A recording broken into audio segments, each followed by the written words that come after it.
Ngayong araw na ako magbebenta nga ng fried ice cream nga dito sa amin na talagang dinumog ako na maraming customer kasi ako nga din kauna-unahan nagtinda nga daw ng ganito dito.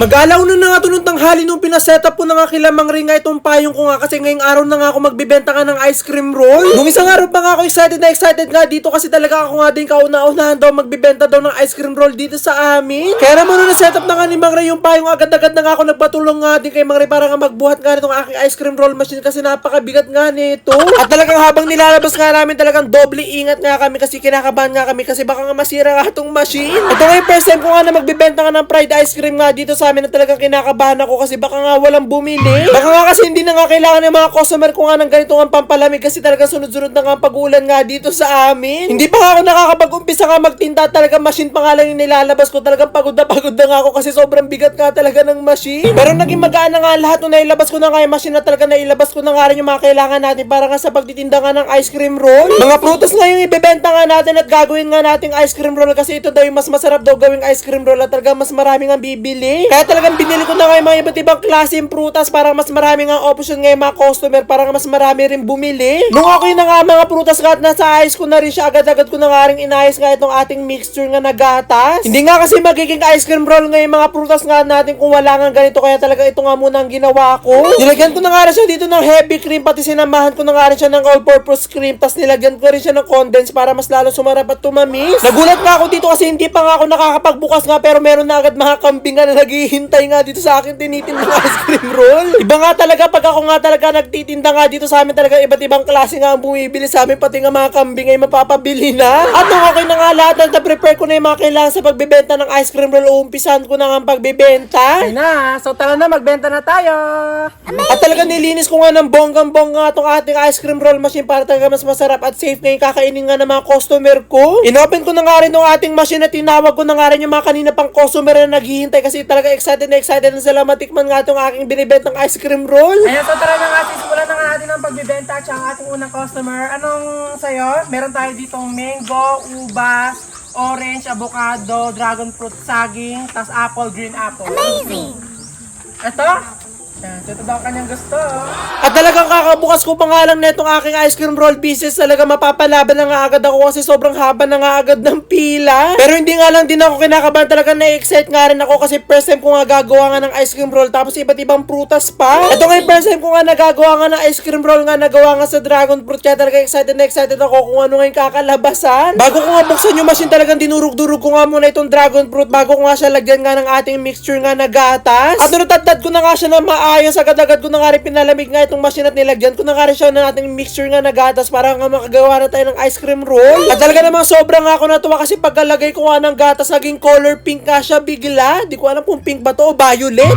Hindi rin kinilaunan talaga naging soft na nga siya kaya ito na nga hudyat para nga ilatag natin siya at pwede na nga tayo makagawa ng ice cream roll. Aminin ko nga sa inyo kahit nga nakailang nood na nga ako ng paggagawa nga ng ice cream roll talagang hanggang ngayon hindi pa rin ako marunong nga mag-roll yung nga nito. May napanood nga ako na wag nga natin siya papatikasin nga na sobra. Dapat mga konti-konti pa lang talagang irorolyo na agad natin siya. At talaga naman sobrang ako nagandahan nga dito nga sa kanalabasan nga itong ginawa nga natin na ice cream roll na gawa nga sa dragon fruit kasi talagang pambabae itong ginawa ko. Hindi ko nga alam kung ano naging lasa nga na itong ginawa ko nga na ice cream roll pero sana nga masarapan nga itong una nga natin naging customer. Isa pa nga lang yung nagagawa ko pero unti-unti na nga sumasakit nga yung likod ko nga dito at talaga sobrang hirap nga talagang gumawa nga ng ice cream roll lalo na kung gagawin mo tong business. Kaya nga sa mga nagbabalak ka mag-business nga ng ice cream roll tapos sobrang tangkad nila talagang good luck talagang sasakit talaga ng sobra yung likod nyo. At kung dragon fruit nga ni-request nga ng ating unang customer ito naman second customer natin na yung ubas. Tawan-tawa pa nga ako dito kasi akala ko nga nung una madali nga lang gumawa ng ice cream roll na flavor nga yung ubas yung pala napakahirap kasi napakahirap niyang tadtadin. At talaga sa pagtatadtad pa nga lang netong ating mga ubas talagang tinagal na nga ako ng mga 6 minutes bago ko nga siya natadtad ng ayos. Pag nga kasi hindi mo nga tinadtad nga ito at talagang nilagyan mo agad ng gatas talagang hindi mo nga ito marurolyo at talagang hindi makakatas nga dito yung flavor nga ng ubas. Hindi ko nga alam kung ano magiging lasa nga na itong ginawa nga natin na ice cream roll na flavor nga yung ubas kasi wala nga naging kulay nga yung ginawa natin. At alam ko na marami nga magko-comment dyan kung magkano ko nga binibenta tong ice cream roll ko kaya naman kumapit nga kayo at sasabihin ko nga sa inyo at wag nyo kung ibaba sa sobrang mahal nga nitong tinda kong ice cream roll. At talaga nakapag-desisyon nga ang aming team na presyohan nga ito ng piso dahil nga sobrang mahal nga ng mga gatas pati nga ng mga prutas. At nung natapos ko na nga gawin nga tong ice cream roll na grapes flavor agad-agad ko na rin ito binigay nga sa ating second customer para matikman niya na. Ano, masarap? Masarap po.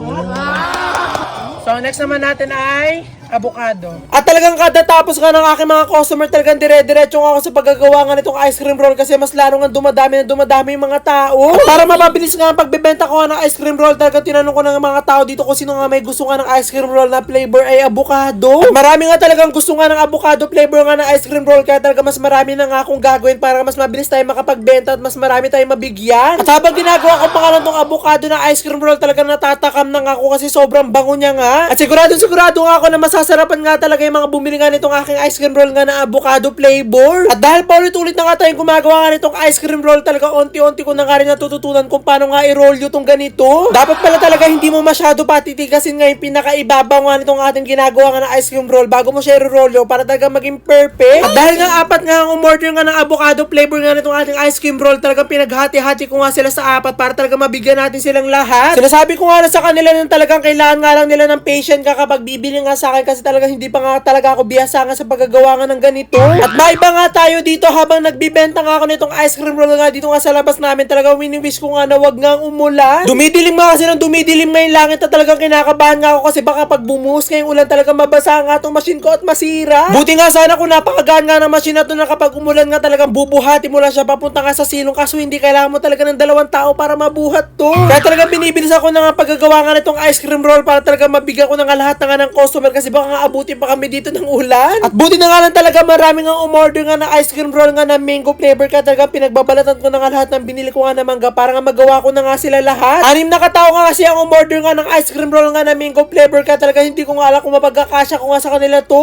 Kaya talagang gagawa ko na nga lang ng diskarte kung paano ko nga mapagkakasya nga sa 6 nga itong ginawa ko kasi onti nga lang talaga yung mangga nga na nabili ko. Kaya nga imbis nga na i-roll ko nga itong mga ginawa ko nga na ice cream roll, talagang ginawa ko na nga lang silang pa-box-box para talaga mas marami tayong mabigyan at mapagkasya ko siya sa 6. At dahil nga sa diskarte nga na ginawa ko nga na yun, talaga sigurado ako na mapagkakasya ko nga siya sa 6 kasi talaga sobrang dami ko nga nagawa. Hindi nga katulad ganina na talagang padami nga na padami ang tao, ngayon talaga paunti na nga ng paunti kasi talagang lahat nga sila nabibigyan ko na. At talaga wala nga ibang masabi nga itong mga customer ko kundi nga napakasarap nga daw nitong ginawa ko nga. At ito na nga yung huling-huling flavor nga na gagawin ko nga na ice cream roll, ito nga banana flavor kasi lahat nga na nandito talaga ito nga yung request nila sa akin. Hindi ko nga mabilang kung ilan nga yung nag-request nga dito ng banana flavor nga na ice cream roll, pero sinabi ko nga sa kanila kung ano nga lang yung kaya ko nga magagawa, talaga yun nga lang yung mabibigyan ko. At talaga sakto-sakto nga rin kasi talaga onti na nga rin itong ating gatos at talaga nilahat ko na nga rin siya dito nga sa banana flavor nga na ice cream roll. At ganyan nga karami may gusto nga ng banana flavor nga na ice cream roll, pero sinabi ko nga sa kanila kung ilan nga lang yung magagawa ko, talagang yun lang yung mabibigyan. At talagang ginawa ko na nga lahat nga na diskarte nga na nalalaman ko para nga mapadami nga itong ating mga ice cream roll para nga mabigyan nga silang lahat. At doon nakagawa na nga tayo ng ice cream roll, naglagay na nga ako dito ng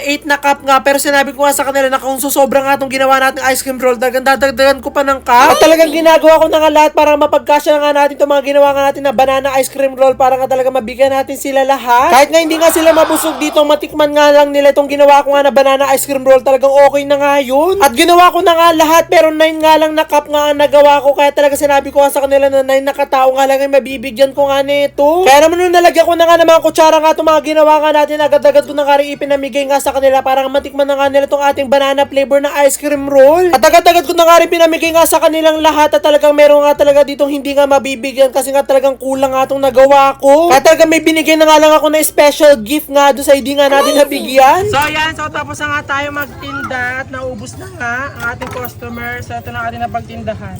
1, 2, 4, 14, 34, 39 pesos. So meron tayong 39 pesos.